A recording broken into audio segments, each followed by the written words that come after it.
فرقان حمید کے جو مضامین ہیں، قرآن کریم فرقان حمید کو جو مضامین ہیں، ساری مضامین وہ 5 علوم پر مشتمل ہے۔ شاہ ولی اللہ محدث دہلوی اپنی کتاب الفوز الکبیر فی اصول تفسیر میں فرماتے ہیں قرآن کریم کے اندر 5 علوم ذکر ہوئے ہیں۔ ایک ہے احکام کا علم، اور دوسرا ہے علم الجدل، اور تیسرا ہے علم التذکیر بآلاء اللہ، اور چوتھا ہے علم التذکیر بایام اللہ، اور پانچواں ہے علم التذکیر بالموت وما بعدہ۔ یہ جو پہلا علم ہے احکام کا علم، اچھا یہاں پر یہ بات آپ اپنے ذہن میں بٹھا لیں کہ قرآن کریم فرقان حمید کی 500 آیات سے احکام ثابت ہوتے ہیں، باقی آیات قصص وغیرہ واقعات وغیرہ پر مشتمل ہے۔ تو پہلی قسم جو شاہ ولی اللہ محدث دہلوی لکھتے ہیں کہ قرآن کے علوم ان 5 قسموں پر مشتمل ہے۔ پہلی قسم ہے احکام کا علم۔ احکام کے علم سے مراد واجب، مندوب یعنی مستحب، مباح یعنی جس کے کرنے پر نہ گناہ نہ ثواب، اور مکروہ اور حرام ہے، چاہے وہ احکام عباداتوں کے قبیل سے ہوں یا معاملات کے قبیل سے ہوں، یا تدبیر منزل سے تعلق رکھتے ہوں۔ تدبیر منزل یعنی گھر کے معاملات امور، یا جو ہے وہ معاملات سیاست مدنیہ سے تعلق رکھتے ہوں۔ سیاست مدنیہ سے مراد بادشاہ اور رعایا اور حاکم اور محکوم کے درمیان والے جو معاملات ہوتے ہیں، جو امور ہوتے ہیں، یہ ہیں۔ تو اس علم کی تفصیل کرنا شاہ ولی اللہ محدث دہلوی رحمۃ اللہ علیہ فرماتے ہیں جو قرآن کے علوم کی پہلی قسم ہے، جو 5 علوم پر قرآن کریم مشتمل ہے، پہلی قسم ہے علم الاحکام، احکام کا علم۔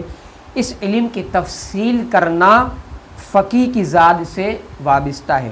اور دوسرا علم ہے علم الجدل، یعنی قرآن کریم نے جن فرقہ باطلہ اور فرقہ گمراہ، جو گمراہ فرقے تھے، یہود، نصارہ، منافقین، مشرکین، ان سے قرآن کریم نے مناظرہ کیا، مباحثہ کیا، جھگڑا کیا، اس کا علم قرآن کریم کے اندر موجود ہے۔ علم الجدل یعنی 4 گمراہ فرقوں یہود اور نصارہ اور مشرکین اور منافقین کے ساتھ مباحثہ کرنا اور اس علم کی مکمل وضاحت کرنا۔ شاہ ولی اللہ فرماتے ہیں جو علم الجدل ہے، اس علم کی مکمل وضاحت کرنا متکلم کی ذات کے ساتھ وابستہ ہے۔ تیسری قسم علم التذکیر بآلاء اللہ، اللہ کی نعمتوں کو یاد دلانے، ان کی واعظ و نصیحت کرنے کا علم۔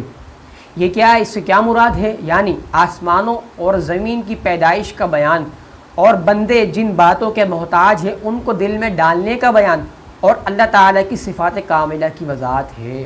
اور چوتھا علم جو قرآن کریم کے اندر ذکر ہوا ہے علم التذکیر بایام اللہ، اللہ کے دنوں کو یاد دلانے اور ان کی واعظ و نصیحت کرنے کا علم، یعنی ان واقعات کی وضاحت جن کو اللہ تعالیٰ نے ایجاد فرمایا ہے، فرما برداروں کو نوازنے اور نافرمانوں کو سزا دینے کے قبیل سے۔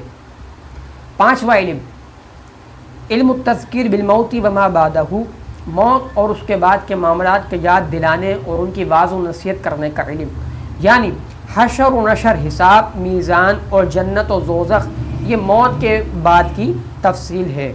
ان تینوں علم کی تشریح کرنا یعنی علم التذکیر بآلاء اللہ، علم التذکیر بایام اللہ، علم التذکیر بالموت وما بعدہ، ان تینوں علم کی تشریح کرنا اور ان علوم سے تعلق رکھنے والی احادیث اور آثار کو ذکر کرنا واعظ یعنی نصیحت کرنے والا اور مذکر یاد دلانے والا، نصیحت کرنے والے کی ذمہ داری ہے۔ اللہ تبارک و تعالیٰ سے دعا ہے کہ آج جو کچھ ہم نے سماعت کیا، سنا، قرآن کے علم کے حوالے سے بہت اہم معلومات ہم نے حاصل کی، اللہ تبارک و تعالیٰ سے دعا ہے اللہ تبارک و تعالیٰ ہمیں انہیں یاد رکھنے کی توفیق عطا فرمائے، ہمیں قرآن کریم فرقان حمید کے مطابق زندگی گزارنے کی توفیق عطا فرمائے۔